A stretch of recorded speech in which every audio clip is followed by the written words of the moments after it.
여러분 안녕하십니까? 김앤장 법률사무소의 안총기 고문입니다. 오늘 무역협회에서 기업인 여러분들을 위해서 마련한 웨비나에 참여하게 되어 영광입니다. 오늘은 유럽연합 EU에서 추진하고 있는 유립 그린 딜에 대해서, 그리고 그 중에서도 우리 수출기업과 투자기업에 큰 영향을 직접적으로 미칠 수 있는 탄소 국경세에 대해서 말씀드리고자 합니다.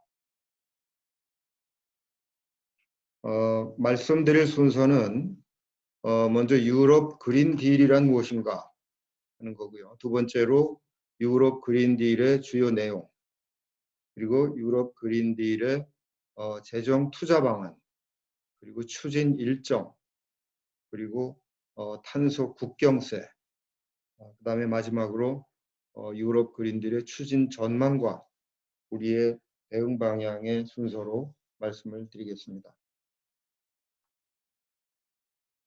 먼저 유럽 그린 딜이라고 하면은 이게 뭐냐? 이거는 유럽 연합 그 집행위원회에서 2050년까지 유럽을 기후 중립 대륙으로 만들겠다라는 정책 선언입니다. 작년 12월 11일 날 발표가 됐고요.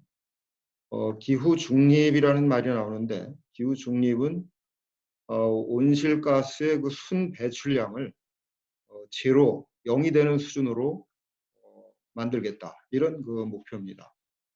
이것은 기후변화, 환경 악화에 대응해서 유럽연합이 새로운 그 경제 성장 전략으로 제시한 것입니다.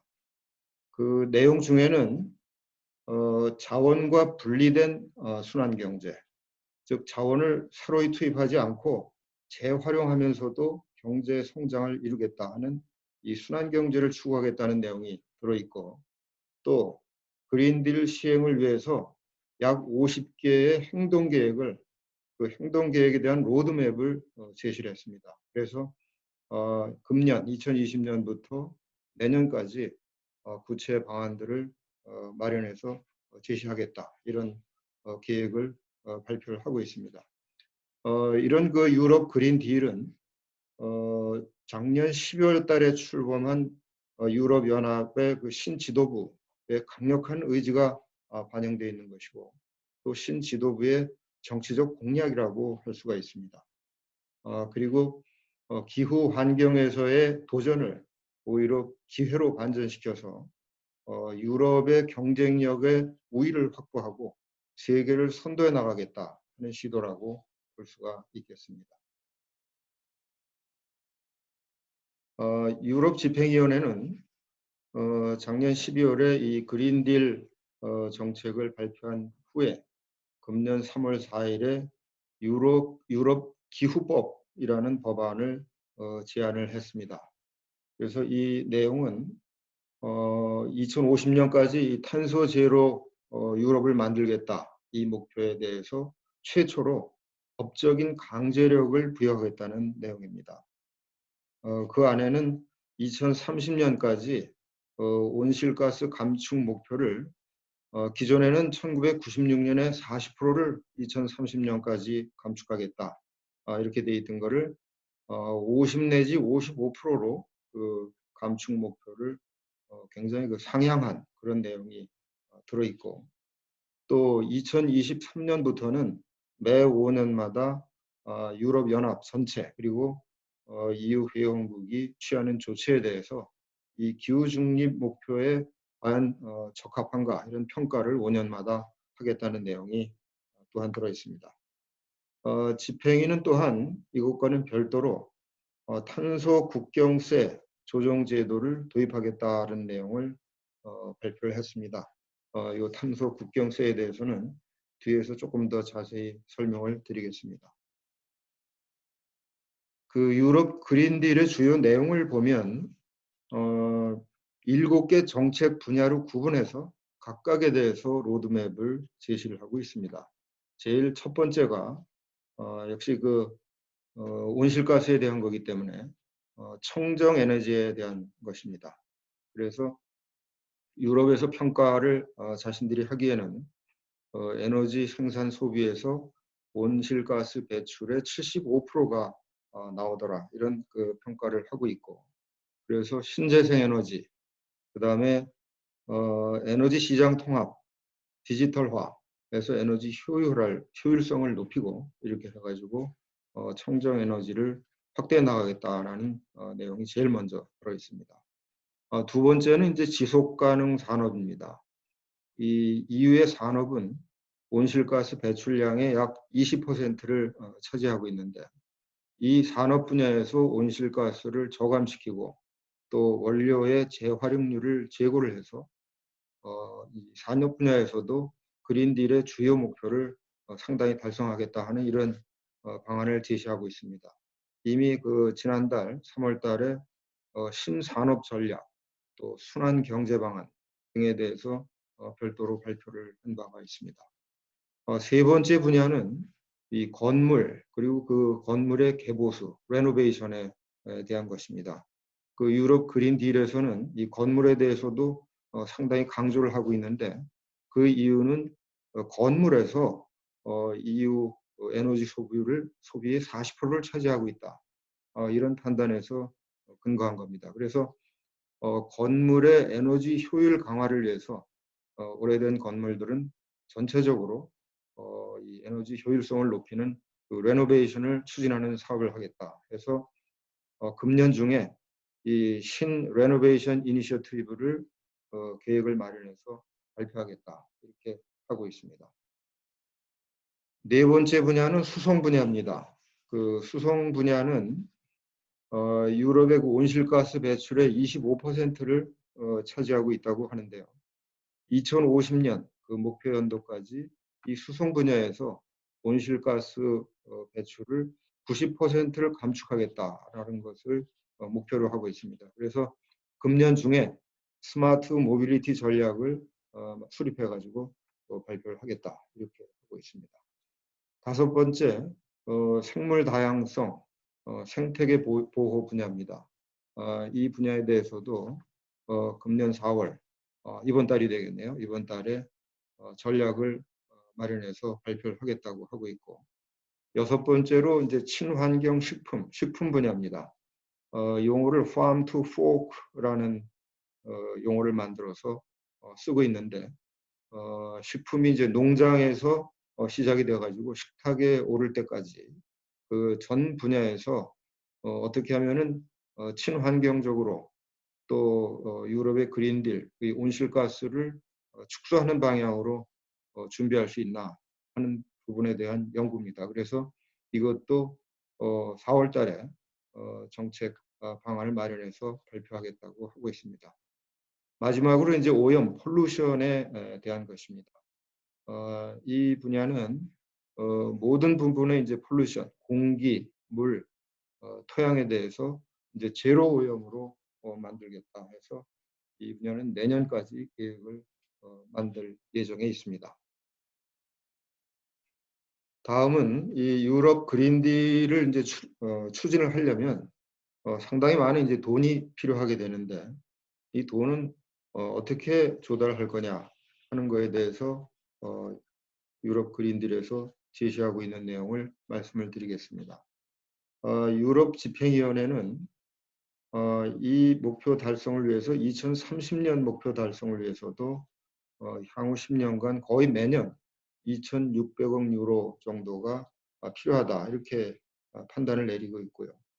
그래서 이런 투자 계획을 수립을 해서 이제 주종은 EU 예산하고 EU 내에 그 인베스트 EU 기금을 투입을 해서 충당을 하고, 거기에 추가해서 공공 투자 또 민간 기금들을 끌어와서 향후 10년간 총 1조 유로 정도의 투자를 유인하도록 하겠다 하는 얘기를 하고 있습니다. 또 한 가지 중요한 그 정책 방향 중에 하나는 공정 전환 메커니즘, just transition mechanism이라는 말을 쓰고 있는데, 이것은 그 주로 그 화석 연료를 많이 쓰고 있는 그 EU 회원국들을 어떻게 빨리 이 유럽 그린딜 정책에 이제 수용할 수 있느냐 하는 차원에서 마련되고 있는 메커니즘입니다. 그래서 그 EU 예산 또 유럽 투자은행 민간 재원들을 통해서 저탄소 경제로 그 어려운 회원국들이 전환하는데 지원을 하겠다는 내용입니다. 그래서 내년부터 약 7년간 1,000억 유로를 동원을 해서 이 저탄소 사회로 산업으로 옮겨가는 데 있어서 사회 경제적 영향이 큰 지역, 주로 이제 동구권 지역, 옛날에 동구권 지역 나라들이 해당이 되겠습니다만 이 나라들을 지원하겠다라는 그런 계획입니다. 그리고 이 재정 투자 방안의 또 하나로서 민간의 투자를 어떻게 제고시키고 민간의 참여를 어떻게 제고시키느냐라는 부분에서 유럽 민간 기관들과 유럽 기후 협약을 만들겠다라고 제시를 했습니다. 그래서 민간 분야에 대해서 유럽 그린딜 수준에 대한 모든 정보를 공유하고 또 민간 부문의 이해를 제고하고 이 풀뿌리 역량을 강화하도록 해서 이 민간 부문에서 그린딜 사업에 적극 참여하도록 한다는 그런 개혁입니다. 그래서 이 그린딜 재원은 이 프로젝트의 그 성공을 위해서 결국 공공자금, 민간자금 모든 것을 동원해서 집중해서 이 그린딜에 투입한다 이런 계획이라고 일단 이해를 하면 될 것 같습니다. 다음은 유럽 그린딜의 추진 일정입니다. 그린딜의 이제 최종 목표는 말씀드렸듯이 2050년인데, 근데 이제 현재까지 나와 있는 거는 내년 2021년까지 계획이 우선 나왔습니다. 작년 12월 11일 날 유럽 그린딜 이제 발표가 있었다는 말씀을 드렸고요. 그 직후에 이제 나온 것들이 1월 14일 날 유럽 그린딜 투자계획 공정전환 메커니즘이 발표가 됐고, 또 아까 말씀드렸듯이 3월 4일 날에 유럽 그 기후법을 제안을 했고, 또 민간에 대한 유럽 기후 협약을 발표를 했습니다. 3월 10일 날에는 유럽 신산업 전략을 발표를 했습니다. 이제 앞으로 할 것들이 그 화면에 나와 있듯이 이 농식품 전략, 또 생물 다양성 전략 이런 것들이 이제 이번 달 4월 달에 나오게 되고요. 2020년 금년 여름에 탄소 배출량을 2030년에 1990년 수준에서 50 내지 55%를 감축하겠다 하는 계획에 대해서 상세 계획을 이번 여름까지 발표를 하겠다 이렇게 일정을 세워놓고 있습니다. 그리고 금년 이제 6월까지 굉장히 많은 이제 입법안이 나오게 되는데, 배출권 거래제 지침, 에너지 효율성 지침, 재생 에너지 지침, 에너지 과세 지침 이런 그 각종 입법안을 기존에 있는 것들은 또 개정도 하고 해서 제출하겠다고 하고 있습니다. 그래서 금년 6월까지가 굉장히 그 숨가쁘게 유럽 연합의 그 집행위에서는 이 유럽 그린딜의 일정을 여러 가지 프로젝트를 만드는 그런 일정을 가지고 있습니다. 그리고 이제 내년 중반까지 말씀드렸던 그 탄소 국경세 이 조정제도에 대한 입법안을 마련하겠다 이렇게 얘기를 하고 있습니다. 그리고 금년과 내년에 걸쳐서 기후변화 적응을 위한 새로운 EU 전략도 수립하겠다 이렇게 발표를 했습니다. 이상 그 유럽 그린딜에 대해서 개괄적으로 설명을 드렸고요. 이제는 모두에 말씀드린 대로 우리나라뿐만 아니고 EU 역의 모든 국가들한테 가장 직접적인 영향이 될 것으로 생각이 되는 이 탄소 국경세에 대해서 말씀을 드리겠습니다.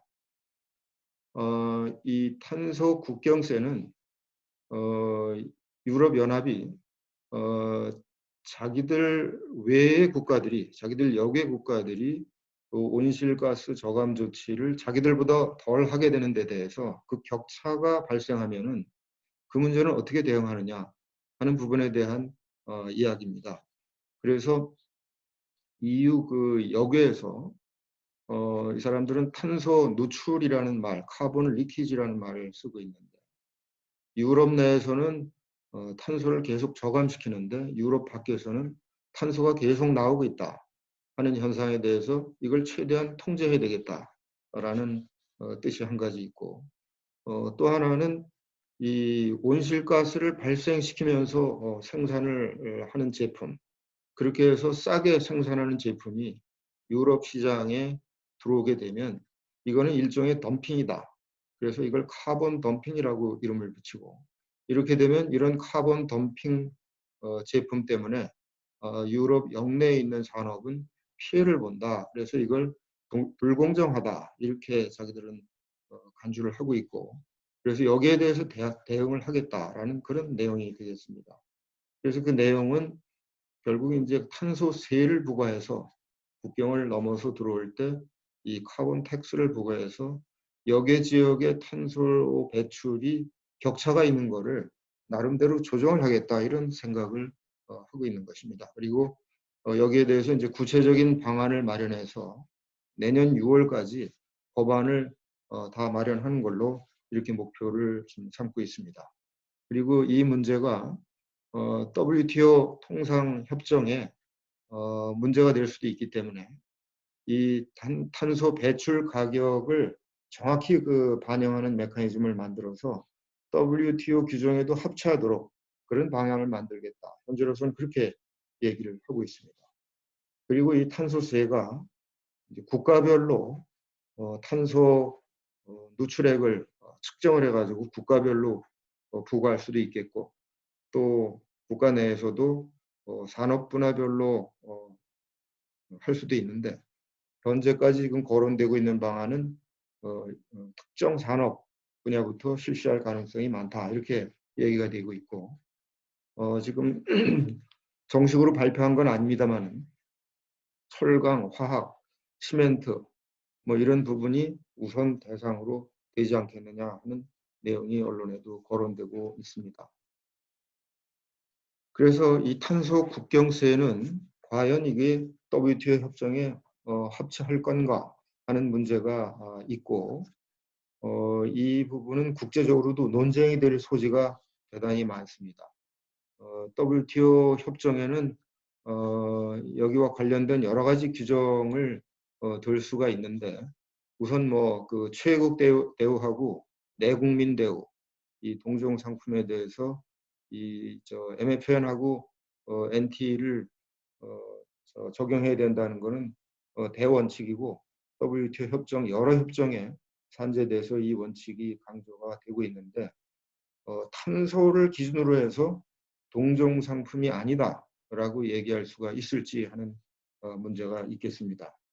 그리고 이제 또 한 가지는 가트 제20조에서 일반적인 예외 조항으로 정당화할 수 있을지 하는 문제입니다. 그 가트 20조 B항에는 인간, 동물, 그리고 식물의 생명 또는 건강을 보호하기 위해서 필요한 조치를 취할 수 있다라고 하고 있는데 탄소를 기준으로 해서 과연 이 규정을 적용할 수 있을지 하는 것은 논쟁의 여지가 있겠습니다. 그리고 가트 20조 G항에 고갈될 수 있는 천연자원의 보존과 관련된 조치라는 규정이 있는데 이 지구 자체 전체를 뭐 천연자원으로 간주할 수 있느냐 하는 문제가 있을 수 있고 또 화석연료를 고갈될 수 있는 천연자원으로 간주할 건가 하는 뭐 이런 문제들이 나올 수가 있겠습니다. 아직은 이 탄소 국경세에 대해서 구체 내용이 더 이상 안 나와 있기 때문에 당장은 논쟁이 되지 않겠지만 앞으로 탄소 국경세에 대한 약간 세부 방안이 세부 내용이 나오게 되면 이 통상법과 관련한 상당한 논쟁이 국제적으로 촉발될 것으로 예상이 됩니다. 그리고 이제 탄소 국경세의 실시와 관련해서 특히 이제 WTO 합치성 문제도 마찬가지겠습니다만 다른 나라들이 어떤 반응을 보일 건가 하는 것도 관건이 되겠습니다. 특히 미국은 지금 트럼프 행정부가 들어온 다음에 기후 대응에 대해서 상당히 그 소극적인 입장을 취하고 있는데 이러한 국가들이 반발을 하게 될 가능성이 상당히 크다 이렇게 볼 수가 있겠습니다. 탄소 국경세는 그 정도로 말씀을 드리고 마지막으로 그러면 이게 과연 추진이 잘 될 것인가 유럽 그린들이 그리고 거기에 따라서 우리는 어떻게 해야 될 건가 하는 말씀을 간단히 드리고서 종료하도록 하겠습니다. 이유는 유럽연합은 전통적으로 기후 환경에 대해서 매우 그 중시하는 그런 정책을 해왔습니다. 그리고 새로 들어온 이 EU의 그 신지도부가 12월에 지금 들어오자마자 이 그린딜 프로젝트를 발표를 했는데 결국은 강력한 의지와 정치적 공약으로 추진하고 있기 때문에 유럽 집행위에서는 이를 앞으로 적극적으로 추진하게 될 것으로 전망이 됩니다. 다만 EU 내에서도 말씀드린 바와 같이 동구권 등 주로 이제 폴란드, 체코, 헝가리 이런 나라들이 그동안 논의 과정에서 문제 제기를 많이 했던 나라들인데 이런 나라들이 반대하는 그 움직임이 있습니다. 그러나 이들에 대해서는 아마도 그 재정 지원을 확대해서 이 트랜지션을 전환을 쉽게 할 수 있도록 그렇게 도와주는 방향으로 타협을 해가지고 추진하게 되지 않을까 이렇게 생각이 됩니다. 그리고 또 하나의 변수는 지금 이제 코로나 바이러스 상황인데 만일 코로나 바이러스가 상황이 길어지면 이 어려운 상황이 길어지면 내년 중반까지 숨가쁘게 지금 계획이 되어 있는 일정표가 다소 지연될 가능성은 있다 이렇게 볼 수가 있겠습니다. 그런데 유럽 의회도 이 유럽 그린딜 추진에 대해서 대단히 그 적극적인 입장입니다. 이 그린딜이 12월 달에 발표된 이후에 한 달 있다가 유럽 의회에서 결의안을 채택해서 2030년 감축 목표는 55 내지 55%가 아니고 아예 55%로 하자. 또 2050년 가기 전에 그 중간에 2040년에 중간 목표 설정을 별도로 하자. 이래서 상당히 더 강한 입장을 지금 보여주고 있습니다. 다시 말해서 유럽 의회에서도 상당한 이 문제에 대해서 지원을 하고 있고 이런 입장에서 유럽연합 집행위원회에서는 이 그린딜을 대단히 적극적으로 추진할 거다 이렇게 전망을 해볼 수가 있습니다. 그러면 이제 우리는 어떻게 해야 되느냐라는 문제인데 결국 유럽연합은 전통적으로 우리의 그 3대 수출 시장이고 앞으로도 전 세계의 대단히 그 최대 시장으로서의 역할을 할 것이기 때문에 이 수출 시장을 지키기 위해서 우리가 적극적으로 대비를 해야 된다 이런 말씀을 드릴 수 있고 특히 우리가 유럽에도 상당히 그 수출을 하고 있는 철강이라든지 화학이라든지 이런 관련 업계에서는 이 유럽 그린딜의 진행 상황을 아주 상세히 관찰해서 나름대로 그 산업별로 대응책을 마련해 나갈 필요가 있다 이렇게 볼 수가 있겠습니다. 또 산업계뿐만 아니고 우리 정부도 앞으로 한EU 개정 협상이라든지 EU와의 정부 차원에서의 모든 그 협의에서 이 기후 환경 문제, 유럽 그린딜의 정신이 계속 그 강조될 가능성이 있습니다. 거기에 대비할 필요가 있고 또 중장기적으로는 결국 우리도 국내의 산업에서 또는 교통이라든지 에너지 소모에 있어서 탄소 배출 저감을 위해서 우리도 꾸준히 노력을 할 필요가 있다. 이렇게 말씀을 드릴 수가 있겠습니다. 이상 저 유럽 그린 딜과 탄소 국경세 추진에 대해서 간략하게 말씀을 드렸습니다. 유럽 그린 딜 정책은 말씀드린 대로 아직 초기 단계에 있지만은 작년 유럽 의회에서 그린당이 약진을 했고 또 최근에 17세 환경운동가 그레타 툰베리가 대변하는 그런 유럽인들의 여론을 바탕으로 해서 추진되고 있는 상당히 그 강력하고 도도한 흐름이다 이렇게 봐야 될 것 같습니다. 앞으로 유럽이 첨단 기술을 발전시켜 나가면서 유럽이 지금 얘기하고 있는 대로 저탄소 경제 성장을 실현해 나가게 되면 다른 나라들도 중장기적으로는 유럽의 이런 기후 환경 정책을 따라가게 될 가능성이 대단히 농후합니다.